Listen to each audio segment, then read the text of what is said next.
ಎಲ್ರಿಗೂ ನಮಸ್ಕಾರ. ಈ ವಿಡಿಯೋದಲ್ಲಿ ನಾನು ಹಿದ್ಕಿದ ಅವರೆಬೇಳೆ ಸಾಂಬಾರು ಮಾಡೋದು ಹೆಂಗೆ ಅಂತ ತೋರಿಸ್ಕೊಡ್ತಾ ಇದ್ದೀನಿ.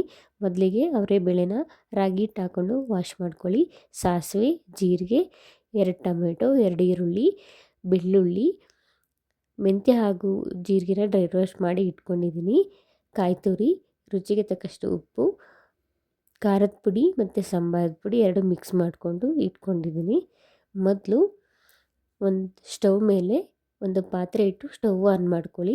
2 ಸ್ಪೂನ್ ಆಯಿಲ್ ಹಾಕಿ, ನಂತರ ಎಣ್ಣೆ ಕಾದ್ಮೇಲೆ 2 ಸ್ಪೂನ್ ಸಾಸಿವೆ, 2 ಸ್ಪೂನ್ ಜೀರಿಗೆ ಮತ್ತು ಈರುಳ್ಳಿ, ಬೆಳ್ಳುಳ್ಳಿ ಇಷ್ಟನ್ನು ಹಾಕಿ ಸ್ವಲ್ಪ ಕಲರ್ ಬರೋ ಥರ ನೀವು ಫ್ರೈ ಮಾಡ್ಕೊಬೇಕಾಗತ್ತೆ. ಈ ಹಿದ್ಕಿದ ಬೇಳೆ ಸಾಂಬಾರನ್ನ ನೀವು ಇಡ್ಲಿಗೆ ಯೂಸ್ ಮಾಡ್ಬೋದು, ದೋಸೆಗೂ ಯೂಸ್ ಮಾಡ್ಬೋದು, ಅನ್ನ ಸಾಂಬಾರಿಗೂ ಸಹ ಯೂಸ್ ಮಾಡ್ಕೊಬೋದು. ತುಂಬಾ ಚೆನ್ನಾಗಿರುತ್ತೆ. ನೀವು ಈರುಳ್ಳಿ ಹಾಕಿ ಸ್ವಲ್ಪ ಕಲರ್ ಚೇಂಜ್ ಆಗೋವರೆಗೂ ಫ್ರೈ ಮಾಡಿಕೊಂಡು 1 ಸ್ಪೂನ್ ಆರ್ 1 ಸೌಟ್ ಈರುಳ್ಳಿನ ಮಿಕ್ಸಿ ಜಾರ್ಗೆ ಹಾಕಿ ಇಟ್ಕೊಳ್ಳಿ. ನಂತರ ನೀವು ಟೊಮೆಟೊನ ಆ್ಯಡ್ ಮಾಡಿಕೊಂಡು ಫ್ರೈ ಮಾಡ್ಕೊಳ್ಳಿ.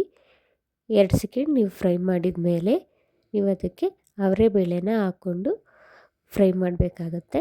ಹಸಿ ವಾಸನೆ ಹೋಗೋ ತನಕ ನೀವು ಫ್ರೈ ಮಾಡ್ಕೊಬೇಕಾಗತ್ತೆ. ಹಸಿ ವಾಸನೆ ಹೋಗ್ದಲೇ ನೀವೇನಾದರೂ ಮಸಾಲೆ ರುಬ್ಬಿ ಹಾಕಿಬಿಟ್ರೆ ಅದು ಫ್ಲೇವರ್ ಚೆನ್ನಾಗಿರಲ್ಲ ಮತ್ತು ಹಸಿ ಹಸಿ ವಾಸನೆ ಅನಿಸ್ತಾ ಇರುತ್ತೆ ತಿಂತಾ ಇರಬೇಕಾದ್ರೆ. ಅದು ನಿಮಗೆ ಗೊತ್ತಾಗುತ್ತೆ. ಸೊ ನಾವು ಅಷ್ಟರಲ್ಲಿ ನಾವು ಮಸಾಲೆ ರುಬ್ಕೊಳ್ಳೋಣ. 1 ಸೌಟ್ ಈರುಳ್ಳಿಗೆ 1 ಕಪ್ ಕಾಯಿ ತುರಿ, 2 ರಿಂದ 3 ಸ್ಪೂನು ಖಾರದ ಮತ್ತು ಸಾಂಬಾರು ಪುಡಿ ಮಿಕ್ಸ್ ಮಾಡ್ಕೊಂಡು ಹಾಕೋಬೇಕು. ಮತ್ತು ಜೀರಿಗೆ ಮತ್ತು ಮೆಂತ್ಯನ ಡ್ರೈ ರೋಸ್ಟ್ ಮಾಡಿ ಪುಡಿ ಮಾಡಿ ಇಟ್ಕೊಂಡಿರ್ತೀನಲ್ಲ, ಆ ಪುಡಿನ 1/4 ಟೀ ಸ್ಪೂನು ಮತ್ತು ಫ್ರೈ ಆಗಿರೋ ಅವರೆಬೇಳೆನ ಸ್ವಲ್ಪ ಹಾಕಿ ರುಬ್ಕೊಂಡ್ರೆ ಮಸಾಲೆ ರೆಡಿ ಆಗುತ್ತೆ. ಅಷ್ಟರಲ್ಲಿ ಹಸಿ ವಾಸನೆ ಹೋಗೋ ಥರ ಫ್ರೈ ಆಗಿರುತ್ತೆ ಅವರೆಬೇಳೆ. ನೀವು ಅದಕ್ಕೆ ರುಬ್ಬಿರೋ ಮಸಾಲೆನ ಆ್ಯಡ್ ಮಾಡಿ ಸ್ವಲ್ಪ ಮತ್ತೆ ಹಸಿ ವಾಸನೆ ಹೋಗೋ ತನಕ ನೀವು ಹುರಿಬೇಕಾಗತ್ತೆ.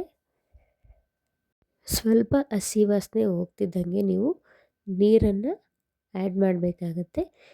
ನಿಮಗೆ ಯಾವ ಕನ್ಸಿಸ್ಟೆನ್ಸಿಯಲ್ಲಿ ಬೇಕಿರುತ್ತೋ ಆ ಕನ್ಸಿಸ್ಟೆನ್ಸಿಯಲ್ಲಿ ನೀರನ್ನು ಆ್ಯಡ್ ಮಾಡ್ಕೊಳ್ಳಿ. ನಂತರ ಅದಕ್ಕೆ ರುಚಿಗೆ ತಕ್ಕಷ್ಟು ಉಪ್ಪನ್ನು ಹಾಕಿ ನೀವು ಅದನ್ನು ಚೆನ್ನಾಗಿ ಮಳ್ಸಿದ್ರೆ ಹಿದ್ಕಿದ ಬೇಳೆ ಸಾಂಬಾರು ರೆಡಿ. ನೆನಪಿರಲಿ, ನೀರು ಹಾಕಿದ ಮೇಲೆ ನಾವು ಚೆನ್ನಾಗಿ ಕುದಿಸ್ಬೇಕು, ಇಲ್ಲಾಂದರೆ ಸಾಂಬಾರು ಚೆನ್ನಾಗಾಗಿರೋದಿಲ್ಲ. ಕುದಿಸಿದ ನಂತರ ನಾವು ಒಂದ್ಸರಿ ಉಪ್ಪನ್ನ ಟೇಸ್ಟ್ ಕೂಡ ಮಾಡ್ಬೋದು.